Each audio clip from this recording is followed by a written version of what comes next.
my calculations are correct, when this baby hits 88 miles per hour, you're gonna see some serious shit. They're here. Do you really think you have a chance against us, Mr. Cowboy? Yippee-ki-yay, motherfucker. It's showtime. Right, welcome everybody to another episode of the VHS Strikes Back. I am one of your hosts, Chris, and my co-host and very good friend is Dave. Hey there, Chris, and hello to our listeners out there. Welcome to the VHS Strikes Back, the show where we dust off the old video player and go on a nostalgic journey to look at the good and the bad movies of yesteryear. Now, Chris, what are we going to review this week?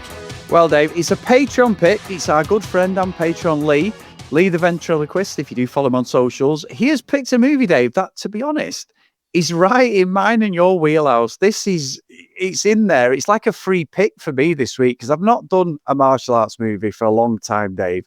And I love the fact that it's one of your heroes that he's picked. So that's another layup for you, Dave. So this movie stars Kurt McKinney, No Retreat, No Surrender, the first one, the legend, Brad Dourif, Tony LeBianco, but more importantly, Dave, the amazing special effects, Chun-Li sounding Cynthia Rothrock, Dave. So we are going back to 1996. It is a psychological martial arts thriller, Dave, Sworn to Justice, which is also on YouTube if you've not watched it. That says it all. So, Dave, had you ever seen this absolute Oscar-winning classic?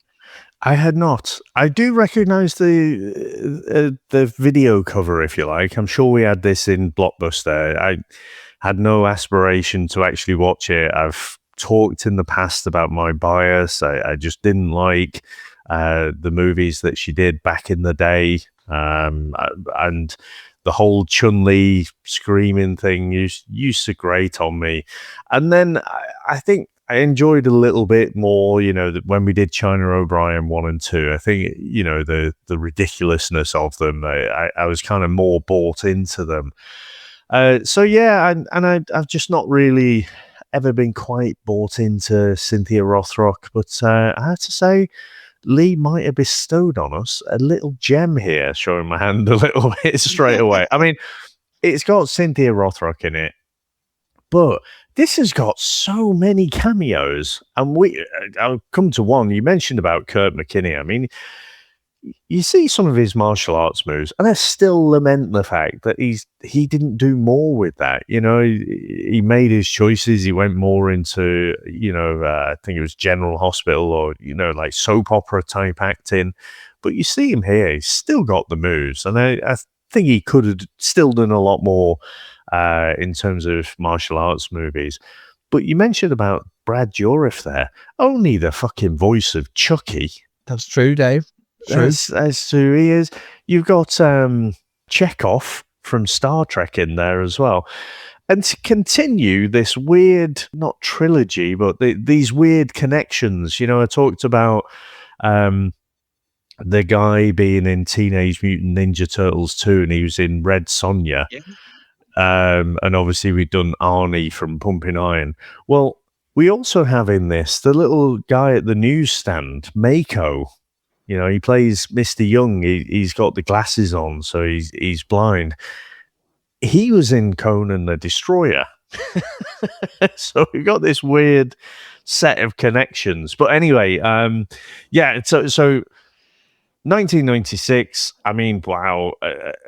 Is there any more 1996 movie than this one? I'm not sure, but I hadn't watched it. And yeah, for the year of pain and pleasure, I think Lee's picked a good one there. So, I have never seen this at all, Cynthia Rothrock, but it does remind me a little bit of that one with Lauren Avedon, Dave, The Legend. Now, I realised I didn't pick a Lauren movie last year at all, which is probably the first year I've not done a Lauren Avedon movie. So I'm just putting that in the background for anybody listening. But this feels like there's something similar with that, where he's a bit of an empath or whatever the fuck he is, isn't he? Lauren Avedon, one of the movies, you can see things and all this. This is very similar. Kurt McKinney, legend, Dave, probably 10 years earlier, No Retreat, No Surrender. He comes in this one. He is like he does come a few times by the looks of it, Dave.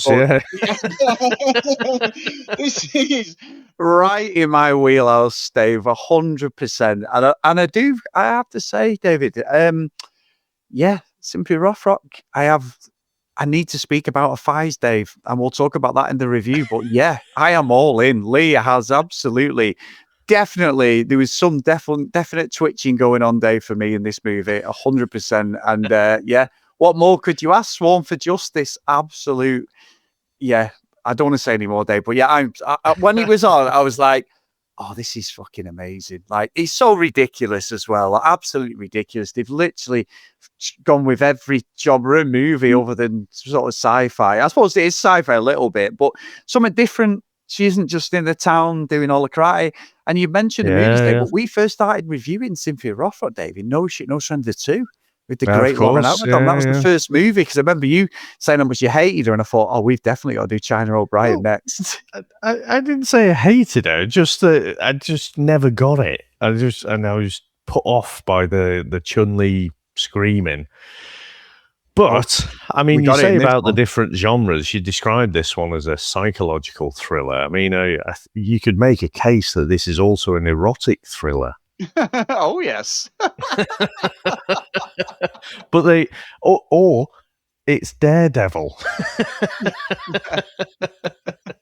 Basically, lawyer by day, or well, she's a criminal psychologist, isn't she? But someone in the legal system by day, and then vigilante, kung fu master at night. So yeah, it screamed quite a lot of Daredevil vibes to me as well. And you know what? I never even got that connection, but actually, you're right. Yeah, it is. It's a interesting movie, Dave. Obviously, a budget on a fucking back of a stamp, but that doesn't matter. This is what we're here for. We're here for the action. We're here for the terrible acting. And yeah, I can't wait to talk about this one. Awesome. Well, on that note, should we get into our trailer? Let's go. In a city of shadows, crime, and aggressively 90s saxophone. Come, sworn to justice, to film it as. What if fair people with roundhouse kicks? Oh, yeah! That's quite good there. Jana Dane, respected criminal psychologist, expert witness, calm professional. The kind of person who says, let's unpack that instead of, I'll break your knees. Until one night, she comes home. And I come in my pants and finds her house looks like the world's worst crime scene. Her sister, her nephew, murdered. The killer's still inside. So naturally, she does what anyone would do. Dives out a window and legs it. Injured, traumatized, and really angry. And suddenly very done with paperwork. The police can't help. The courts move too slowly. Turns out the justice system is less system, more suggestion. But something has changed. Yeah, she's developed psychic crime visions, because of course she has. It's the 90s. Yeah! Now she doesn't just profile criminals. She drop kicks them through the furniture in soft blue lighting. Of course, they're coming frog. Carry on. You go to Miss Piggy. Witness, martial arts, revenge, endless slow motion walking down corridors. Honestly, half the film looks like a person with punching. Sworn to justice. Off late night shadow fight fever dream. Justice will be served. Very dramatically.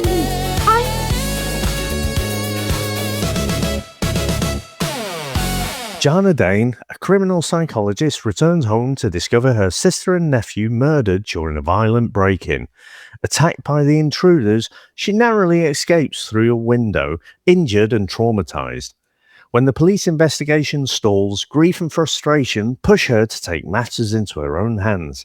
Developing psychic impressions tied to violent crimes, Jana begins training for revenge, crossing the line from expert witness to vigilante. Now, Chris, what do you reckon to the opening of this movie?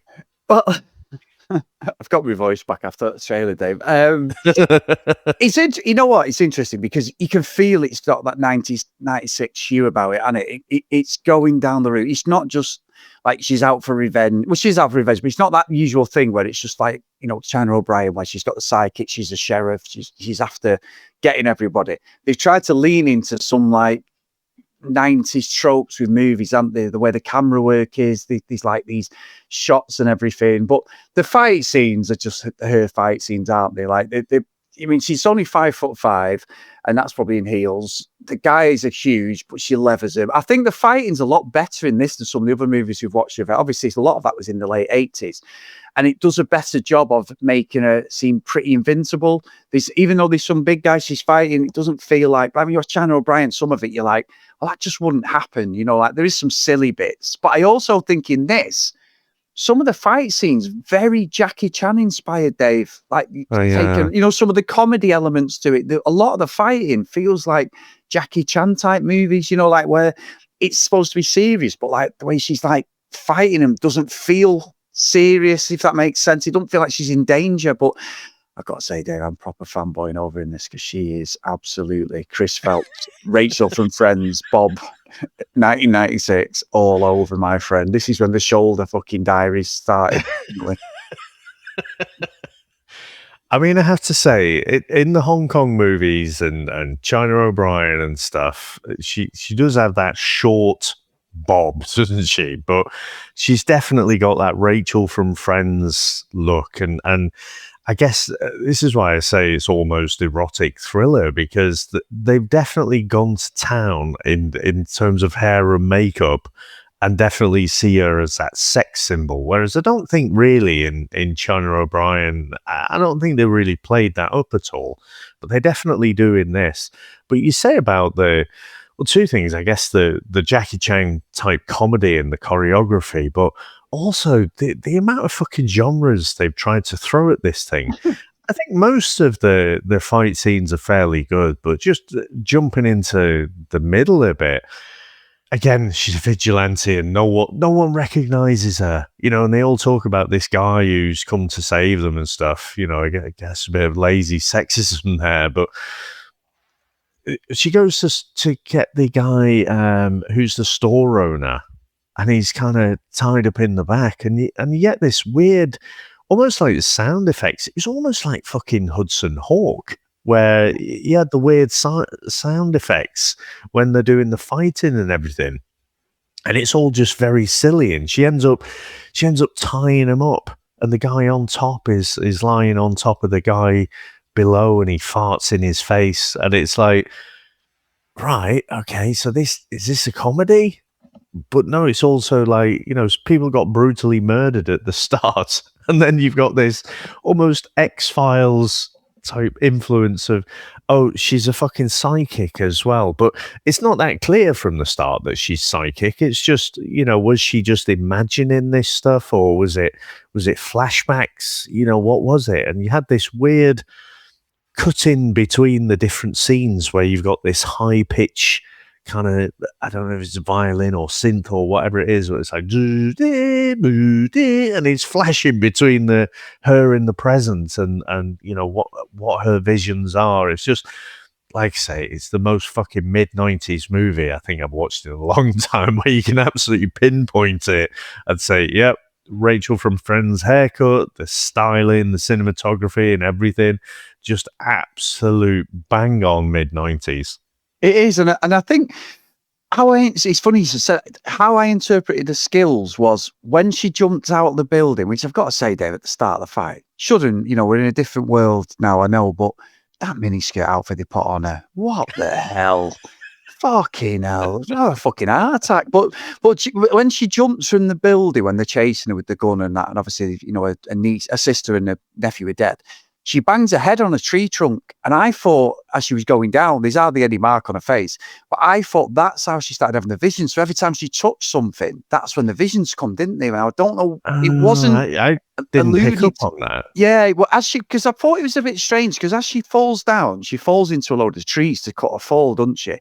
But one of them, she proper smacks her head, and I was like, oh, that's a bit strange. Is she going to knock out? And the next bit, she's like rolling round awake, and then she sort of collapses. And I thought maybe that's where the skill. Now, I'm not saying I'm right, but I thought that's where the skills come in. But you're also right. Like the first fight at the start is quite brutal, where they're trying to get her and she's levering him, and then it's like, you know, they start shooting at her. But as soon as you get to that store, which is, listen, it was laid up. She tries to take some tablets, sleeping tablets, or whatever she's supposed to take, and then she goes to the 7-Eleven. Any film that goes into a fucking 7-Eleven now, that, you know, whatever, we are trained as the audience from the 70s and 80s that there's going to be a fucking stick up, that the person behind the counters there petrified. There's either someone hidden next to him with a shotgun, or there's two guys going down the aisles who've got everyone hostage. We've watched it in fucking Cobra. George Clooney and Quentin Tarantino hiding out back. Yeah, and this is the same year.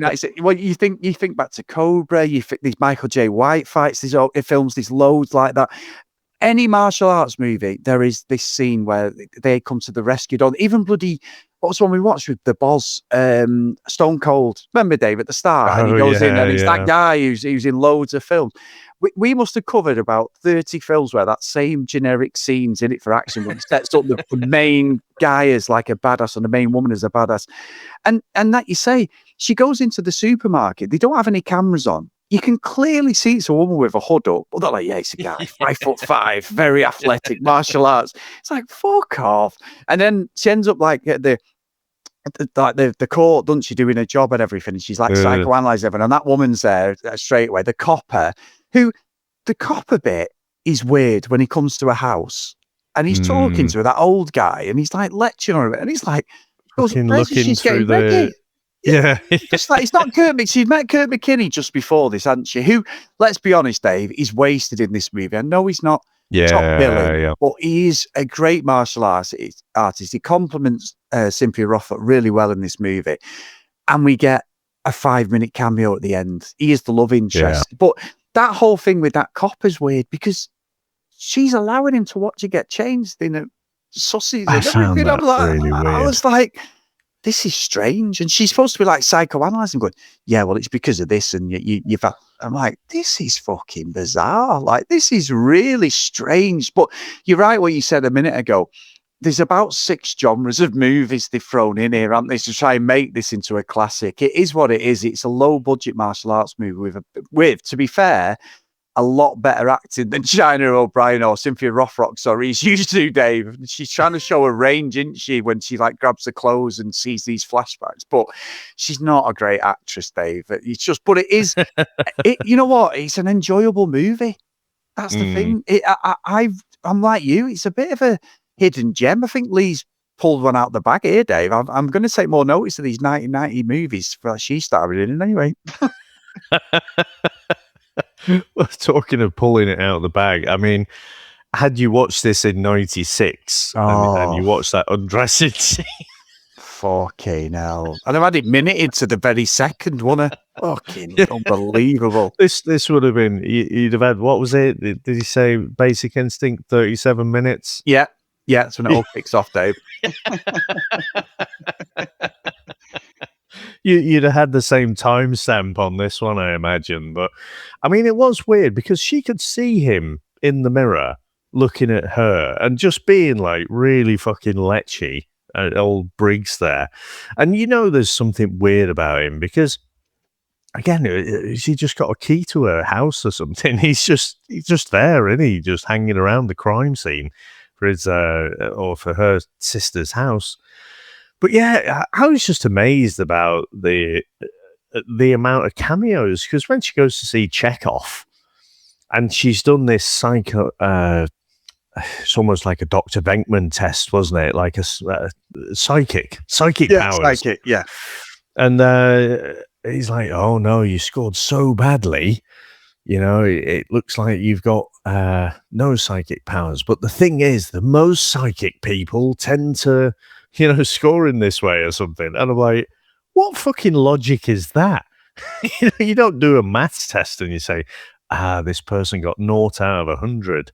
Actually, you must be the best mathematician in the world, So But yeah, he was just like there, and then he was gone almost as quickly as he came. But apparently Walter Koenig, he was a bit of an arsehole on set. He was going around saying, like, how bad and unprofessional the director was and stuff. But yeah, he was a bit of an arsehole on set, apparently. But yeah, I just found it like a really fucking weird character, because unfortunately he's one of those actors, Chekhov, that you're just never going to see him as anything else. I mean, we've even covered him on this, innit? Haven't we? We did Wrath of Khan, of course. I don't think that we haven't done the third one yet, have we? No, we have, Dave. We don't need to do it. Fine. I just keep putting it in the calendar. Yeah, we don't need to do Or it. at some point we will do it. But yeah, so I just thought it was all very weird. And you know what? I think you're probably right. I just missed that tell, I guess, that she'd hit her head, and that's how she's magically got these psychic powers. Because I just assumed, she's probably had these all her life, and like we're just joining in the story now. But you're right. There's probably, I just missed that. It's probably fucking doom scrolling or something, and just missed the fact that that's when she's supposed to have got these powers. I wouldn't beat yourself up too much, Dave, because I don't want to explain very well. I don't think that you can say, "Oh, right, yeah, it's not exactly explained well." That was my interpretation. I'm not saying it is, but I also think what was hilarious was like, you're trying to do this like sort of courtroom psychological thing, aren't they? Where there's different little things going on, and they're all talking, but they're all dressed so glamorous, aren't they? The women, like they're going out and everything. They're not dressed like they should be for the job. What makes me pissed though is when you've got the henchman. So you've got that henchman go to that garage, and that guy's there who's doing all the car ringing and that, and they go, "Right, you're working for us now. We're going to bring this in. You're going to earn." He says, "We're going to do we're going to take 50 grand a car." 40 grand a car, and you're going to take 35 grand a car, and you're going to do it the 75 grand cars. And the guy starts going, "Not me, I'm from Chicago." And this little fucking dweeb who's running it, it looks like nothing. All of a sudden, he's the fucking hard as nails, toughest fucking martial artist you've ever seen. He just starts taking names, and I'm like, this is fucking bullshit. But again, and really, that's nothing to do with the movie. It doesn't really, it's nothing to do with the story, really, other than trying to cement this like little fucking bookworm guy as the head case of like the syndicate or whatever. And then one of the strangest scenes in the movie is when the copper goes to see him all at the nightclub and just starts kicking the shit out of him from nowhere. Now he's, from the start, you're thinking he's somewhat off about this. This is the baddie. He's got to be the baddie. And he just goes outside the club and just starts battering every one of them, doesn't he? And even the main guy is taking him round the back and kicking his head in. And I'm like, but we don't see it on camera. And I'm like, what the fuck's going on here? Like, what is the purpose of this? Like, what are we doing? I just couldn't work that out. I was like, is he a good guy? Is he? Honestly, I don't know about you, Dave, but I was just like, this makes no sense whatsoever. Watching, I did find it weird because, again, the guy, he's just not imposing in any way. And I'm not saying, like, to be a bit of a head case like that, you don't have to be physically imposing necessarily, but just that absolute psycho look about him or something. But he's not. He's just from daytime TV, isn't he? And the fact that you get Briggs there, at the time, I wasn't sure. Is he just a bit of a bent cop, or something like that? But it was weird the way they were all out, this whole crowd, and they're just not doing anything. So their guy was the little dweeb, and then he takes, I mean, I don't even know why, he sort of takes him round the back of the dumpster and just absolutely beats the shit out of him, and everyone's just stood there like extras watching, and then he drags him back out again.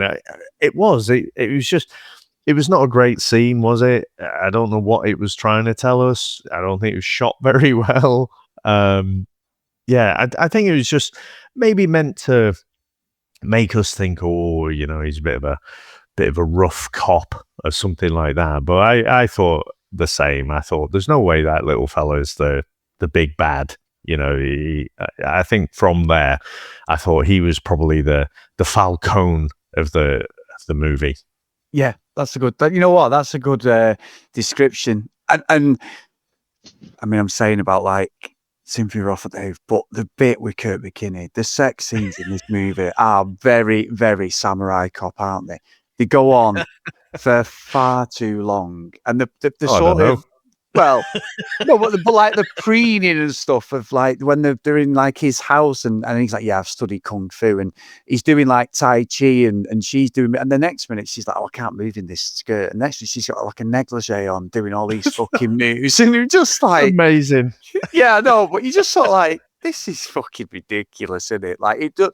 I mean, it looks so uncomfortable, doesn't it? It looks so uncomfortable, both of them. The thing is, like, and again, you have this tension between them, but you know, she's softened a little bit to him. So Nicholas is obviously very interested. You know, he's been doing certain unprofessional things like reading up on a private file and stuff. You know, but so anyway, they end up back at the I think it's his place, isn't it? And like you say, she's like, oh, you know, can't show you my martial arts moves in this suit. And the things with it, just the editing of it, it's just like, hang about, just let me, you know, again, they haven't had sex before. So this is like the first time they're going to be intimate together. Just hold on a minute.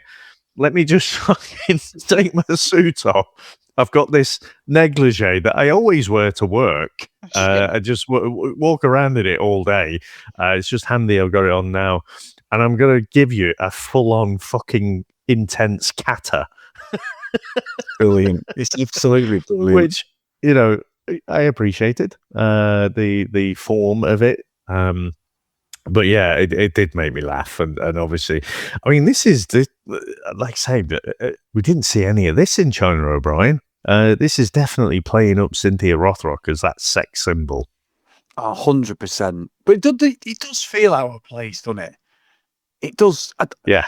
You know, I mean, like, listen, 1996, Chris would have lapped this up and she'd have been elevated at Lauren Avedon levels for obvious reasons. But I think watching it now, like, it just looks so uncomfortable. It feels as if, like, they've just gone, right, we've got to have this scene in. Because, like I say, Kurt McKinney's a martial artist, Dave. He's not a great actor. But use his strengths. Use him as a foil. Use him as someone... Even as a baddie, you could use him, couldn't you? You know, someone who she goes up against, the big bad sort of thing. There'd be something there. Like we've seen in Lauren Avedon movies, the odd one, haven't we, where he's a baddie in it. And it doesn't really suit, but he tries his best.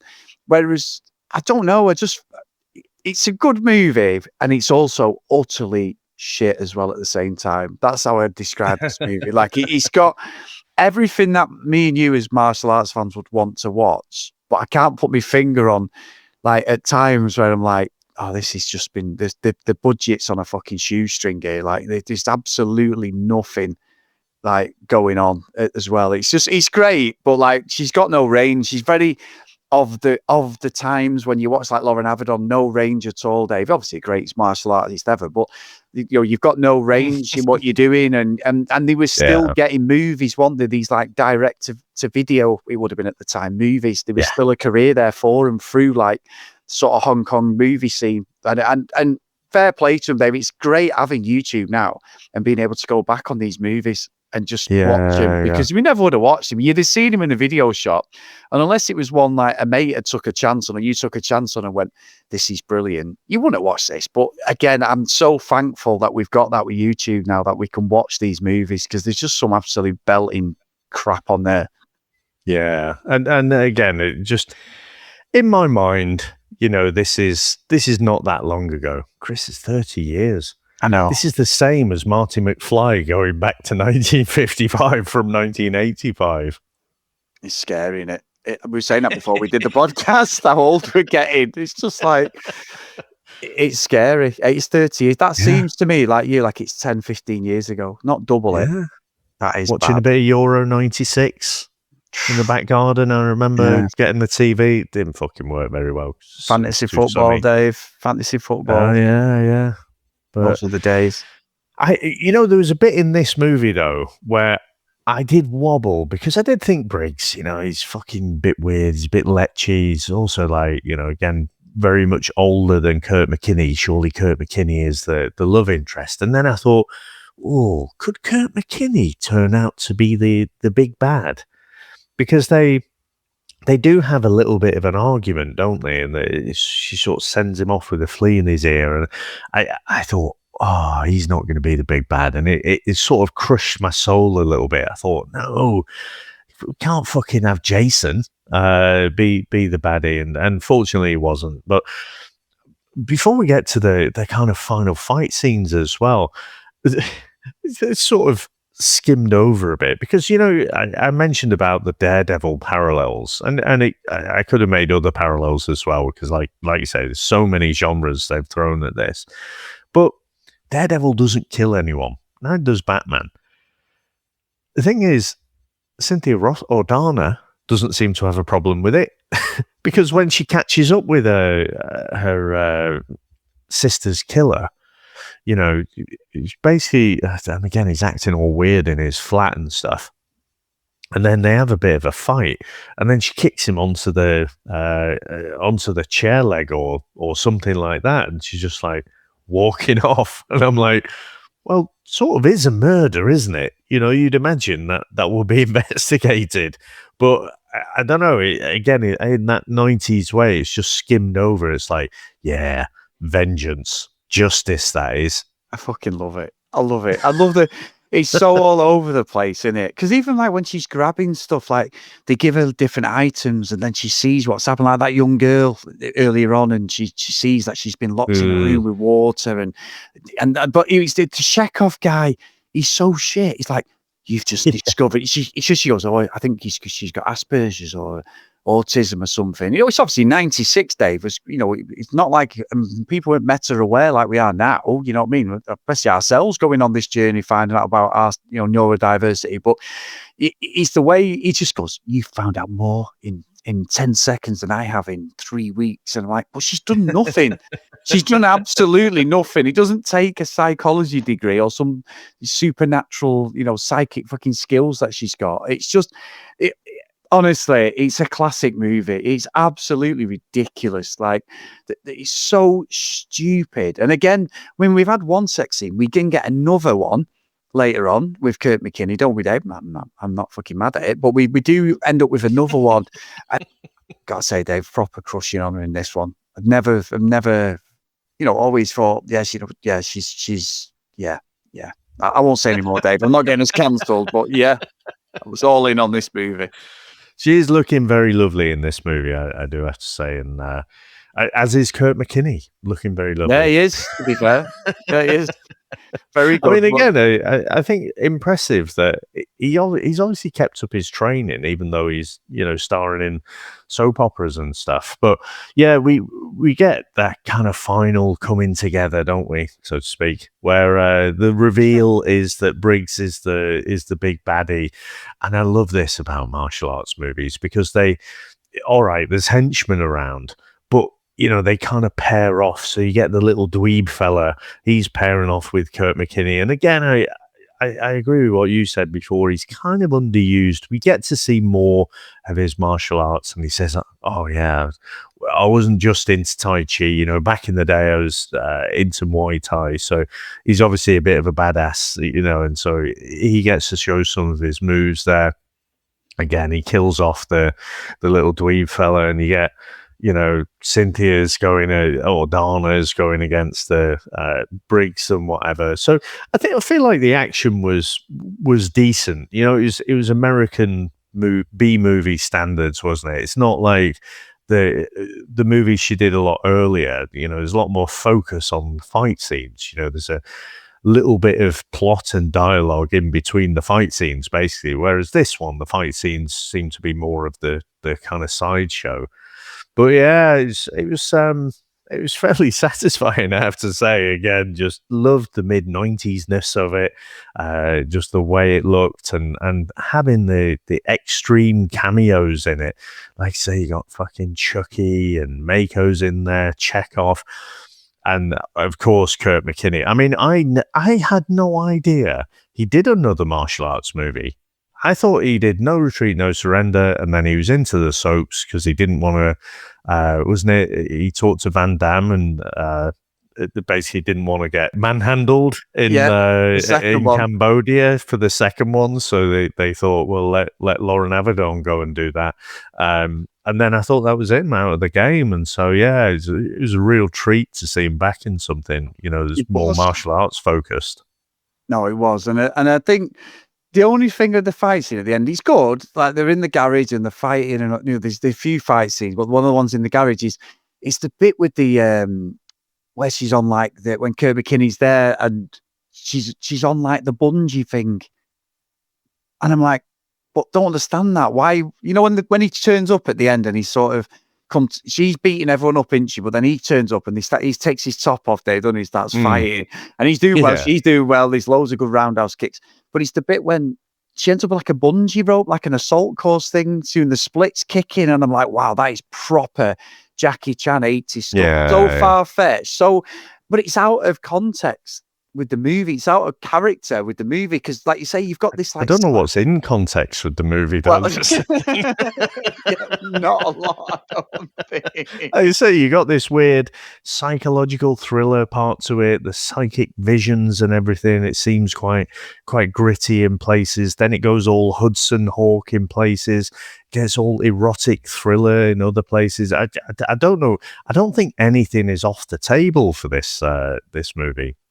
No, I don't. To be fair, I think you're right. I don't know why I'm like criticizing it. I should just take it for what it is. It's just that scene's a bit silly, but again, it's brilliant. The martial arts, Dave, are class in this, aren't they? Kurt McKinney's fucking like sort of roundhouse kicks and that are excellent, and Cynthia Rothrock as well. There's some great athleticism. Even the guy who's a bit weirder, you're like, he shouldn't be the baddie, who's about fucking 2 foot tall. He's actually smaller than Cynthia Rothrock. Even he's got some great martial arts skills. I don't even know who he is, but he's good in it as well at the end. There's a good fight of him and Kurt McKinney. There really is a good fight. And I think that's the thing. You take it for what it is. It's just absolutely trash, but also great fun to watch as well. Honestly, Lee's picked a great movie this week.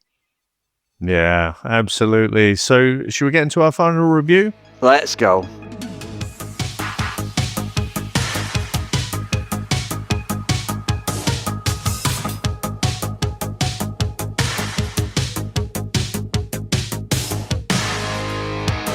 So, Dave, before I do my scores and that, I believe Lee has sent something in. I hope I'm looking forward to listening to this, Dave. So, fire away. Yes, indeed. So, let's hear from the man himself. Hello, guys. Thanks for doing Sworn to Justice. What a movie. Like a few of us here, I grew up with the Van Damme movies and Lauren Avedon, even though I didn't know his name growing up. Steven Seagal, all the martial artists. I saw a few Cynthia Rothrock movies when I was growing up, but not many. Saw China O'Brien. And I had never heard of this. I got a box set from a charity shop about 2 years ago, and this was one of the, I think it was like 10 martial arts movies in this little box set. And this movie, I put it on one day while I was on the treadmill, thought, yeah, I'll watch this. And then I had to watch it again soon after because was spent. How good is it to see Kurt McKinney once again? I've never seen him in anything else other than No Retreat, No Surrender. And just Cynthia Rothrock. I've now grown up, all I saw of Cynthia Rothrock, like I said, a couple of movies, but you would see the China O'Brien poster and she'd be covering half her face, so you never really knew what she looked like. And to a young boy, it was always like, I wonder, I better rent this movie and see what she's like.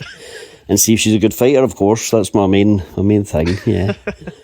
So I'd watch the movies and think, man, she's great at kicking guys in the face. But there's never any thought of, she wasn't a movie star I particularly fancied or anything like that. Sworn to Justice, watching it not long ago, has changed everything. Man alive. Not to reduce this to how hot she is in this film, but how hot is she in this film? That's the best I've ever seen her look. Anyway, the film itself, I'm glad you've watched it. It's no, was it Shoot Fighter 3, where it all turned out to be a dream? But this does have strange psychic powers from nowhere. I don't know what's going on.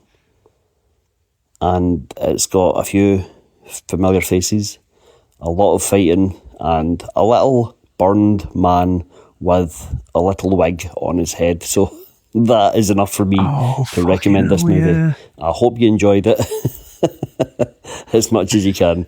And yeah, thanks once again. Keep up the good work. Bye. What? I forgot about the fucking... When his brother got burned in the explosion, and he sort of sat there. They're doing a whole, like, Psycho thing, a Norman Bates thing, where he's just sat in the chair, but with a perfect head of hair. Do you remember that bit? Yeah.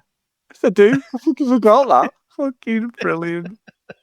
Absolutely horrendous, but yeah, amazing. So, Chris, go on, lay it on me. So, Dave, I love this movie. Absolutely amazing. Honestly, so stupid and everything. They're trying everything there to make it into a good movie. But you know what? It works to a point. It really does. So I'm putting this in Hill Valley, Dave. This is a classic. Cynthia Rothrock. I agree with Lee, Dave. There were stirrings I'd never seen watching their movies, and this is the peak. This is the peak. So no, brilliant movie. Pure 90s martial art bullshit. Just story makes no sense. And like Lee said, I picked up on that tree thing when hitting her head, thinking that's how she got her powers, but it's not explained. It's not like I can say to you, that's how she did get her powers, but it seemed to me an odd choice to show her whacking her head on a tree, and there's no sort of like, oh, she's got brain damage or she's woke up and she don't remember anything, and then these flashbacks kick in. That's probably would have worked better. You know, she's had a bang on the head. But yeah, she's got the psychic powers. But anyway, loved it. Thanks, Lee. Great movie. Yeah, Chris Phelps of 1996 would have been all over this, Dave. So what about yourself? Well, you know, obviously it's not just the watching public who find her quite desirable, because even a friend, you know, a friend in the legal system who got blown up in the car, you know, that was the twist, wasn't it? We're all thinking, oh, she's quite jealous of Kurt McKinney there, but no, she's actually in love with Cynthia Rothrock. So again, just a ridiculous little side plot there. But yeah, I have to say, you know, again, in all transparency, the scores we give are just nonsense ultimately, aren't they? They're not true objective scores or anything. Because I think objectively, you know, this is not a great movie. It is all over the place. It is very, very 90s, although I wouldn't mark it down for that necessarily. But yeah, in terms of our sweet spot there, the martial arts, the just straight to video action fucking nonsense that you get, I kind of really enjoyed it. And I have to agree with both here. I think Cynthia Rothrock, I am seeing in a new light that I've never seen before. Both of us. And I will definitely be watching this again. But yeah, it is very, very good indeed. For that, again, for that straight to video B movie shop. But yeah, no, a genuine treat. I think this one, first one of the year. Well, mind you, we've done some crackers actually. Now that I think about it, already this year. We're only in February.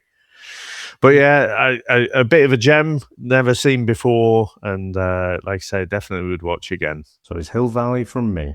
So Dave, what have we got for next week, my friend? Well, Chris, again, this is the first appearance in our year of pain and pleasure of Mr. John Hammond. And John has obviously picked some classics over the years.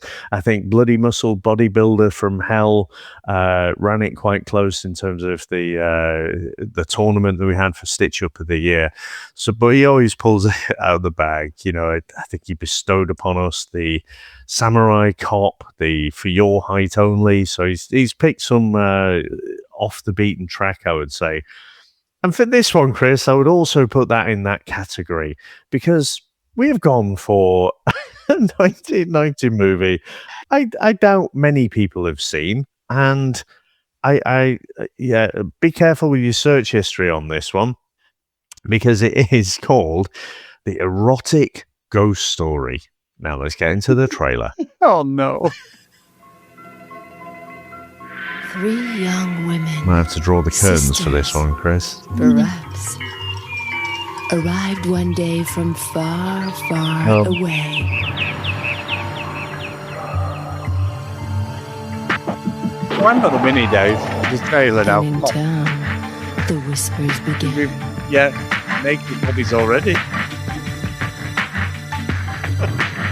What the hell? Lyrical and erotic. I'll split you all day long, Dave. Surreal. Oh, John. Steamy, and Why? deliciously About wicked. is this our most softest of fucking A voluptuous porn feast. movies? Yeah, I think so. Oh my! A haunting tale of the sensuous. This has been on RTL in Starring back in the day. Sex Oh and my Sense word! I've Amy definitely Lee. timestamped this one, Dave. Right. Unbelievable, unbelievable work, John. Erotic ghost story. What the? Oh no! Oh my word! I just want to have a lie down. Unbelievable, Dave. Well, John, great work there, my friend. I'll see you next week. No, I'm just up to watch it right now. I don't know what's going on there, Dave. There's no question about you need to make sure the family are out the house when you're watching this one. No, I don't know why I'm going to watch this one, Dave. Unbelievable. Unbelievable. Matthew and rent a fucking hotel room. There we go. What the hell? Premier Inn in fucking Manchester's been booked. Anyway, that is amazing, John. I know you're on the bus pissing yourself laughing at this, Dave. He's usually listening when he's got to work. So, John Hammond, I salute you. But thank you to Lee as well for today's pick. 2 unbelievable movies. I'm getting all flustered today. So if you want to email us, the VHSStrikesBack@gmail.com. If you want to follow us on social media at VHSStrikesBack.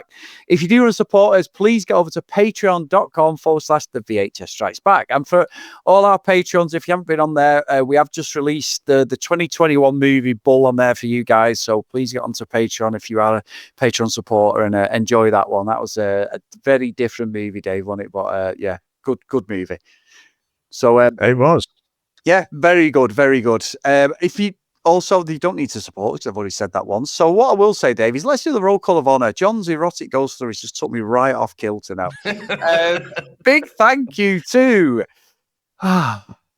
Matty V, Reese, Nick, Greg, Gareth, Mike, Lee, Helen, Dylan, Dan, Justin, Susan, Tim, Matt Hills, Ken, Lucky Lou Green, Herbs, Jack, Math Blake, John Hammond, and Mr. Tony Farina. So thank you so much, guys. Amazing. And next week, oh my word, I don't know what's on there, Dave. That is unbelievable. No, it did say, interpret the pain and pleasure however you want, for our patrons who are picking the movies there. But we've gone from a slightly saucy, erotic thriller, but it kind of a mashup, and I feel like the boundary is being pushed out again. But for this week, I thought, this would have been prime late night Channel 5 stuff. I don't remember it being on there, but that's where my headspace was, and I thought I'm going full on for that kind of musical influence. So within the first few seconds, you'll figure out exactly what this is. So here we go, Chris.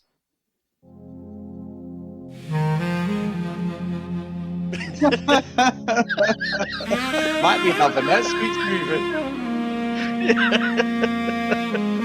It's just that sexy saxophone in it. Love it.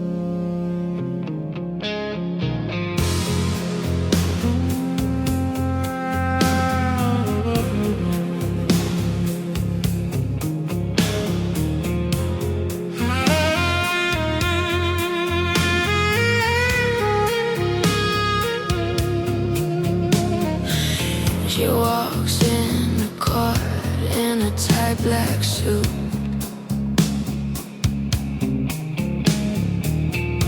Low lights, slow steps, danger in her boots. She knows the law, she knows desire. cross-examines you with a look like fire.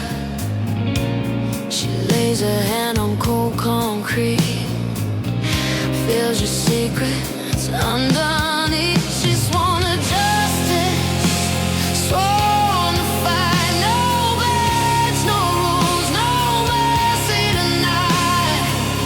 Psychic visions, guilty pleasure.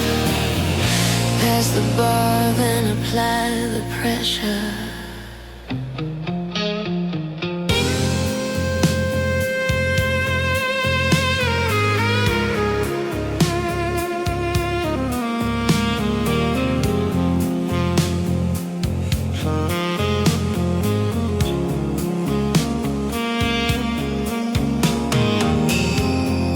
Neon dripping down her skin.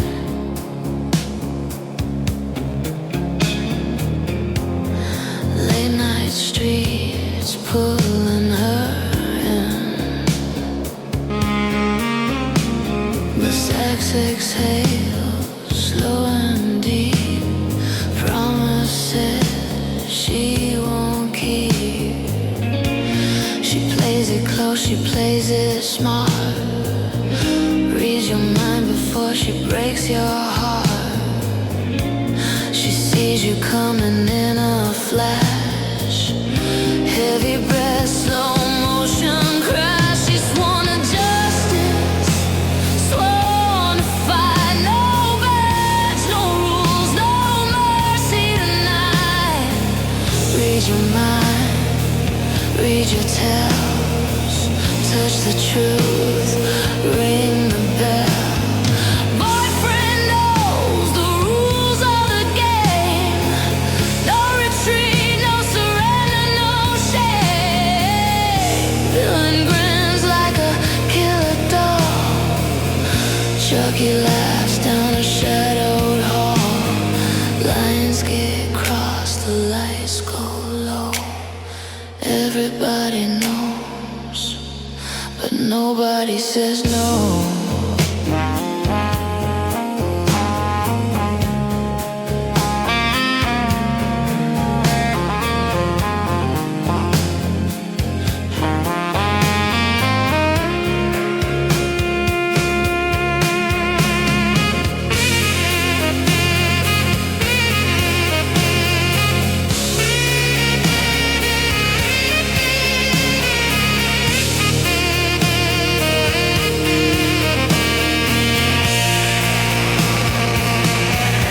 She's sworn to justice,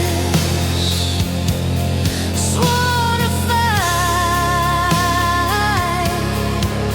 No badge and no rules, no mercy tonight. Courtroom heat, midnight thrill. Case closed slow, against your will.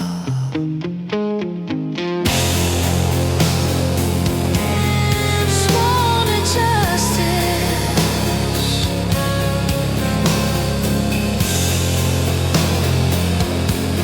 sworn to justice.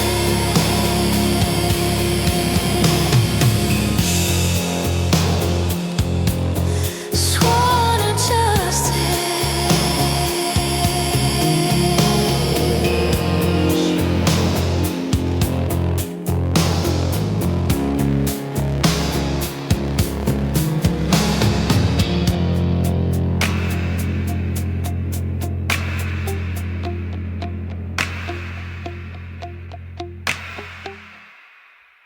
So there you go, Chris. Something that you could definitely hear late night at Channel 5. Got a little bit of James Bond as well, I think, It's in good. the choruses. Yeah, I like that. But yeah, when I was putting it together, I thought this is probably the sexiest sort of thing I'd put together, but fucking hell, for next week. I just don't know what's going to be coming there. But again, I'm a bit thrown off by that. But thank you very much for that today, sir. Thanks to Lee for the pick. Thanks to all our listeners out there. Thanks to all our supporters. And we'll speak to you next time. Bye. That's it, man. Game over, man. It's game over. What the fuck are we gonna do now? What are we gonna do? Maybe we could build a fire, sing a couple of songs, huh? Why don't we try that? We better get back, because it'll be dark soon, and they mostly come at night. Mostly. I'll be back. That's a lie. We came, we saw, we kicked its ass. Wax on, wax off. Get to the chopper! One ring to go. All right. Ding, ding.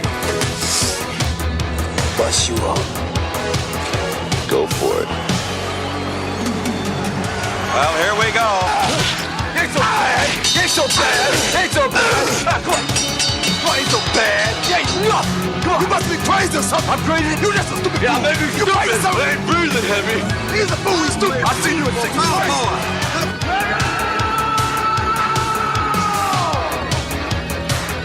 I must break you.